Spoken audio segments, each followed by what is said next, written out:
Bon après-midi tout le monde. Je suis ravi d'être ici. Thank you very much, Crystal.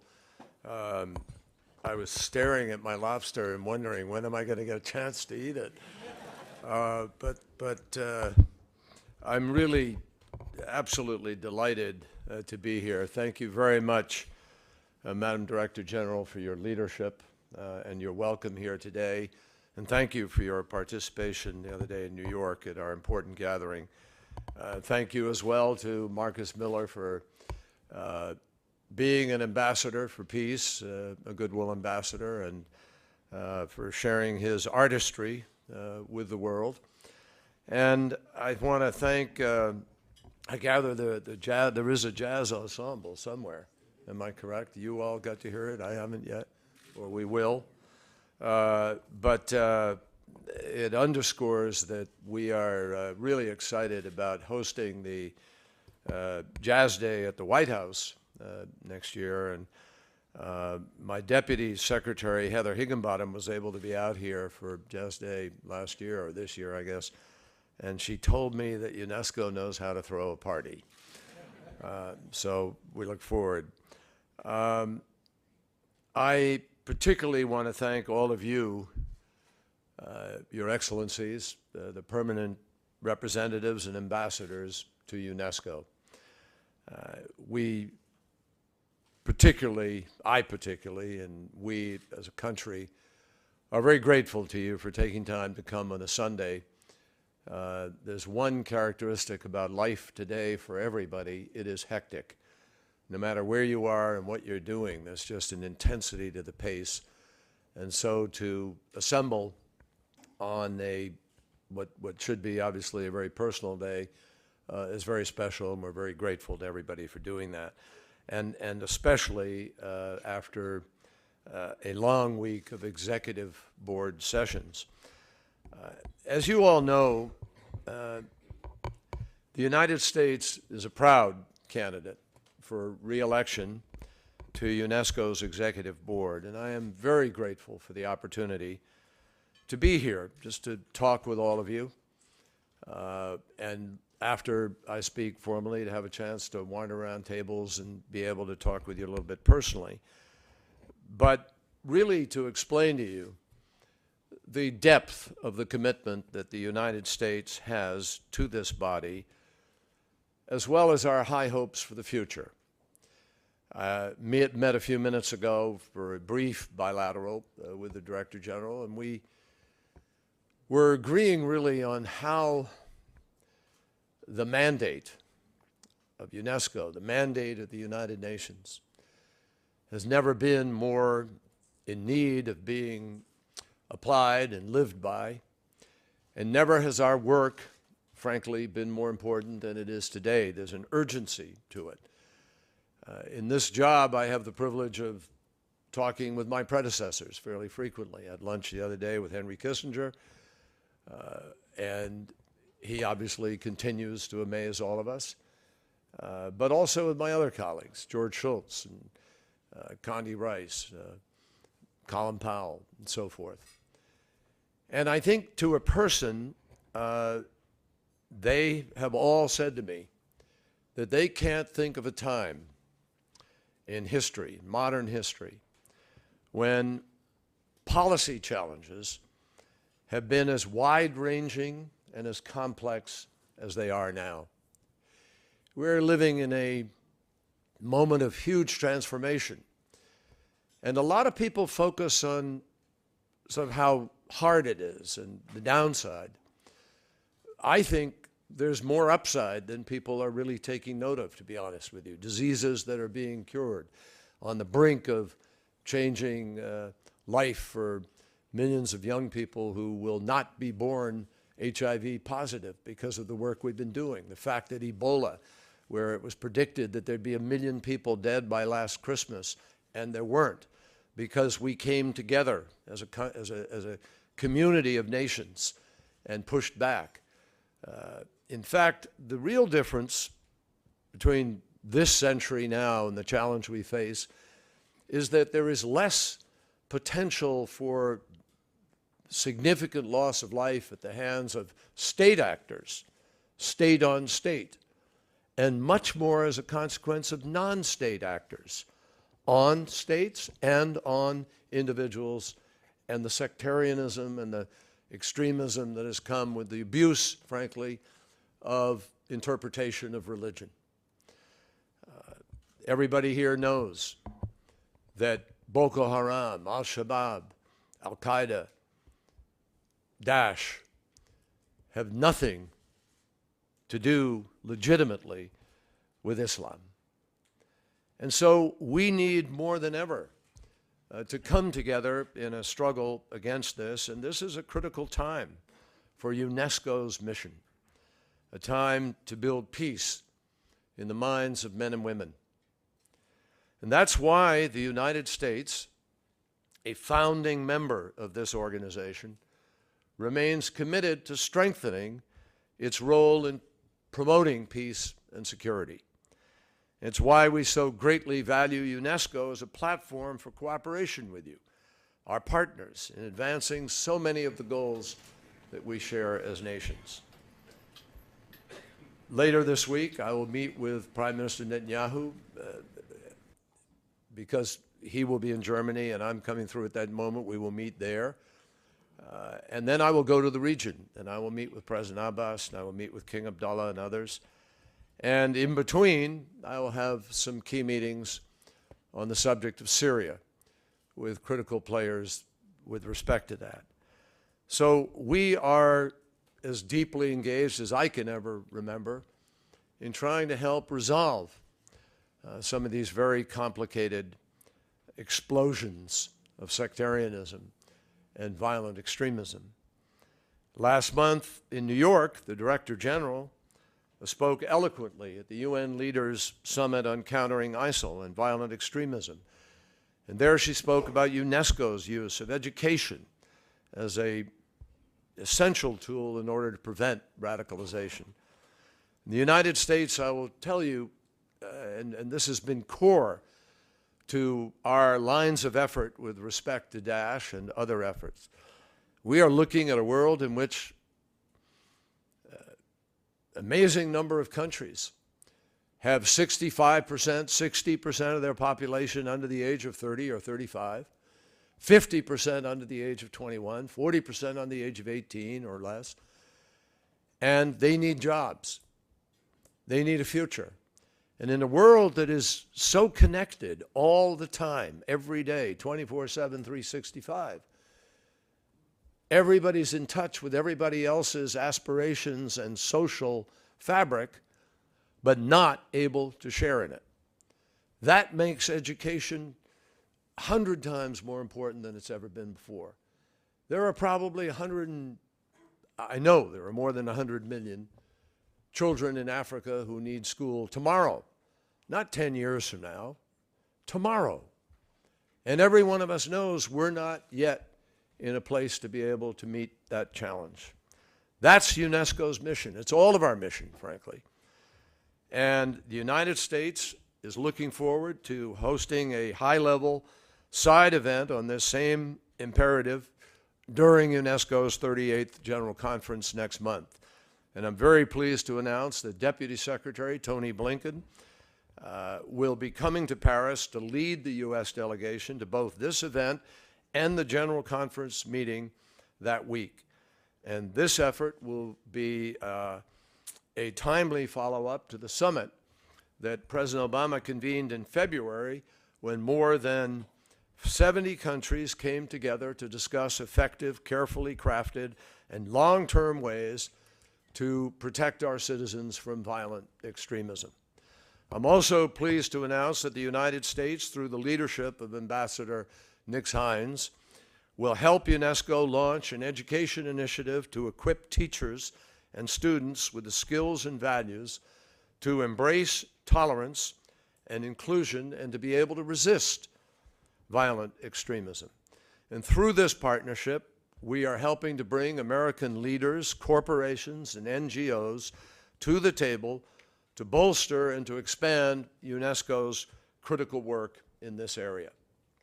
UNESCO member nations are well aware that groups such as Daesh are not only committing unspeakable crimes against individuals, but they're literally tearing apart the fabric of entire civilizations.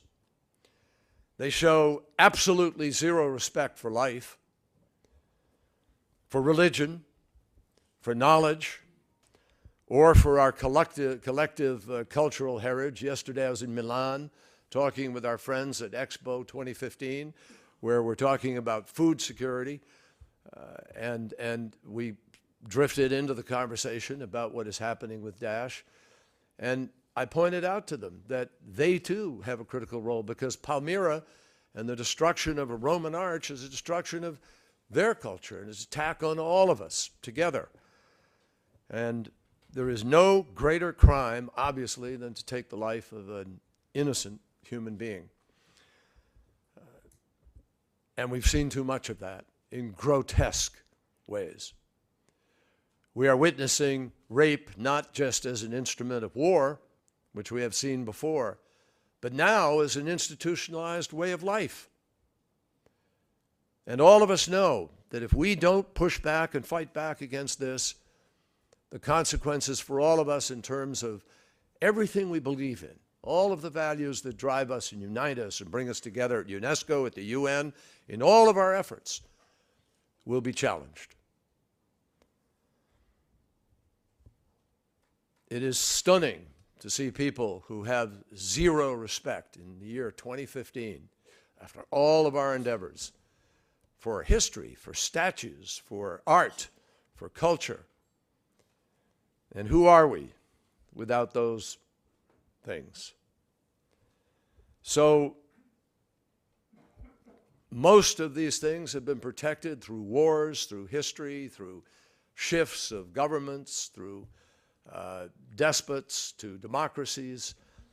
These folks want to simply destroy. So our mission is more significant now than it has ever been as a collective group of countries who believe in rule of law and believe in norms and standards of behavior that we have been fighting for all of those 70 years since the end of the last colossal failure of people to remember what the difference is when we fell into World War II. So in that connection, I want to affirm that the United States strongly endorses UNESCO's own efforts in this arena. Along with others in this room, we intend to do everything we can to help. And we are committed in these past weeks to even up what we are doing with respect to Daesh, ISIL, Boko Haram, Al-Shabaab, and others. Now, similarly, we know too well what it means to lose our journalists. The safety of journalists, which is another UNESCO priority, is a top concern for the United States. Freedom of expression is enshrined in the very First Amendment of our Bill of Rights. And it is, I think all of you know, part of our DNA as it is yours. And today we're actively engaged in efforts to ensure the security of all media workers, especially those who practice their profession in places of strife and conflict. And we fully support UNESCO's role in implementing the 2012 UN Plan of Action on the Safety of Journalists and the issue of impunity. Journalists must secure our support, whether on the internet or in the field or wherever they are trying to report or broadcast the truth.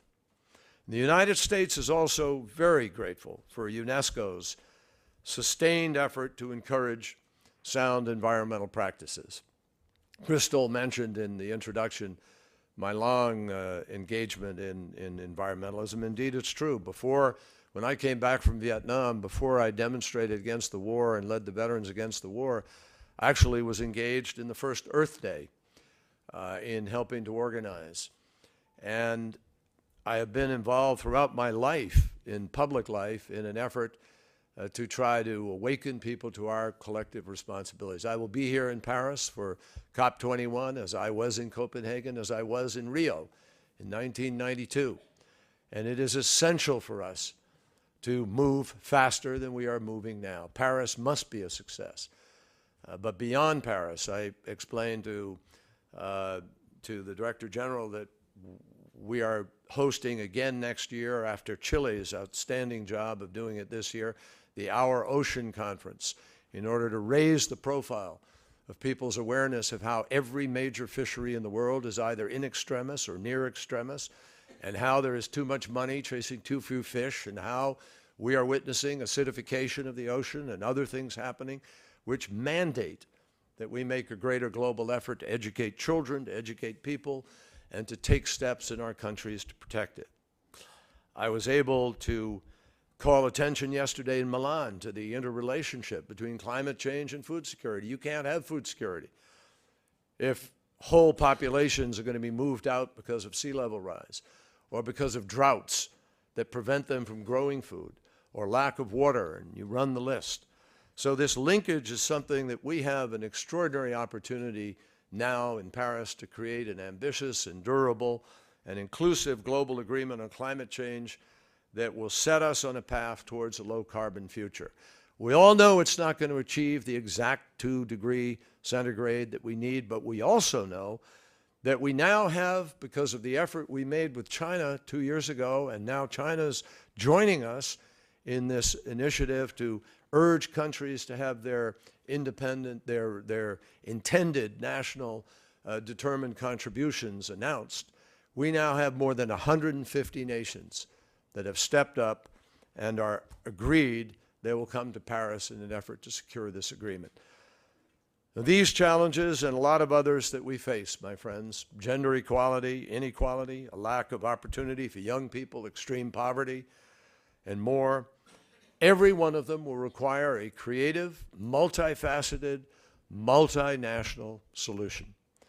And that is why it is frankly encouraging that the world has been able to agree on a comprehensive 2030 agenda for sustainable development. I find this one of the most exciting things that has been achieved in recent time, because it's setting a new standard, and the concept of sustainability being embraced therein is absolutely critical to our ability to be able to achieve the mandate that all of you have come here to implement. So, pour conclure, je voudrais insister sur le fait que les États-Unis ont beaucoup à contribuer au travail de l'UNESCO et vous assurer que notre engagement envers cette organisation n'a jamais été aussi fort. Je sais que certains d'entre vous avaient des préoccupations portant notamment sur nos limitations en matière de financement. Mais il est important de noter que malgré la mise en place de ces restrictions, les États-Unis jouent un rôle critique pour faire avancer les objectifs de l'UNESCO. Rien que durant cette session du Conseil exécutif, nous avons été fiers de co-parrainer plusieurs résolutions traitant de problématiques allant du changement climatique à la promotion de l'égalité d'accès à l'éducation pour tous. Nous nous réjouissons tout particulièrement d'avoir pu soumettre une résolution qui met en exergue l'éducation en tant que moyen de prévenir l'extrémisme violent, laquelle a bénéficié du soutien de plus de 75 parrainages. Nous présentons notre candidature pour la réélection au Conseil exécutif parce que nous croyons que tant l'UNESCO que les États-Unis sont bénéficiaires quand nos relations s'approfondissent. En sollicitant cette réélection, le président Obama et moi-même, nous engageons à travailler avec nos anciens collègues et avec le Congrès américain et de faire tout notre possible pour rétablir un financement intégral. Et il faut être franc sur le fait que cela sera beaucoup plus facile à accomplir si les États-Unis conservent leur siège au Conseil exécutif. Dans le cadre de vos réflexions individuelles relatives à l'avenir et la direction de l'UNESCO, je vous invite à considérer les États-Unis. Nous avons beaucoup de travail difficile, comme j'ai dit aujourd'hui, beaucoup devant nous. Et c'est avec énormément de gratitude que nous accueillerons la possibilité de contribuer avec vous au succès de cette organisation. Je vous remercie beaucoup et j'attends vous parler un peu personnellement. Merci beaucoup.